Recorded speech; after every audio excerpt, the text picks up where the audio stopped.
ഭയം ഭക്തി ബഹുമാനം.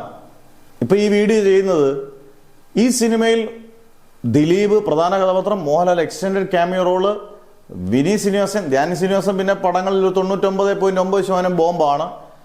വളരെ അപൂർവം എന്തെങ്കിലും കളക്ഷൻ കിട്ടത്തുള്ളൂ. ബാക്കി ഈ മോഹൻലാൽ എന്ന് പറഞ്ഞ താരമൂല്യമുള്ളൊരു നടൻ, ദിലീപിന്റെ ഇപ്പോഴത്തെ അവസ്ഥ നമ്മൾ നോക്കണ്ട.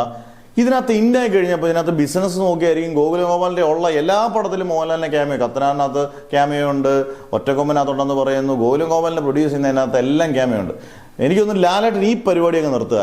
എക്സ്റ്റൻഡഡ് ക്യാമിയോ അല്ലെങ്കിൽ ക്യാമിയോ ചെയ്യാതിരിക്കുന്നതായിരിക്കും നല്ലത്. കാരണം ഇതിന്റെ ഏറ്റവും വലിയ നാണക്കേടുണ്ടായത് ബബ്ബയുടെ വേൾഡ് വൈഡ് കളക്ഷൻ 45 കോടിക്ക് അടുത്തങ്ങാണ്ടേ ഉള്ളൂ. 45 കോടി, 50 കോടി എത്തിയിട്ടില്ല. 45 കോടി ഒഫീഷ്യലി 45 കോടിക്ക് അടുത്തേ ഉള്ളൂ കളക്ഷൻ. 45-50 കോടി ചെലവായൊരു സിനിമയാണ്. ഇത്രയും താരങ്ങളുണ്ടായി. മോഹൻലാൽ വന്നത് മാത്രമാണ് അതിനകത്ത് താരമൂല്യം ഉണ്ടായിട്ടും ഇത്രയും സാധിച്ചില്ല. ഇതിനേക്കാട്ടിൽ ഏറ്റവും നാണക്കേടായിട്ട് എനിക്ക് തോന്നിയതിൻ്റെ OTT വിറ്റുപോയത്. ഇതിൽ ഭേദം OTT പോകാതിരുന്നാൽ OTT പോയില്ലെന്ന് നമുക്ക് പറയാം. OTT വിറ്റുപോയ തുകയെന്ന് പറയുന്നത് 5 കോടി താഴെ, 4 കോടി 80 ലക്ഷം എന്നൊക്കെ പറയും. ഇതെനിക്ക് തോന്നുന്നു മോഹൻലാലിന്റെ അഭിനയ ജീവിതത്തിലും അല്ലെങ്കിൽ ഇവർ സൂപ്പർ താരങ്ങളിൽ ഏറ്റവും കുറവ് OTT പോയൊരു സിനിമ ബബ്ബയായിരിക്കും.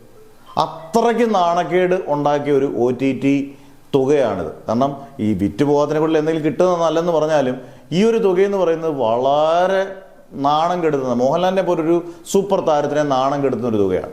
എന്തായാലും ഇത്രയും നാണക്കേട്, കനത്ത പരാജയമാണ് ബബ്ബ ഒരുക്കി വെച്ചേക്കുന്നത്. എന്തായാലും ഇത് ജനുവരി 16 C5-ൽ OTT റിലീസ് ചെയ്യുന്നുണ്ട്. ഇനി അവിടെ വരുമ്പോൾ ബാക്കി കാര്യങ്ങളൊക്കെ നമുക്ക് കാണാം.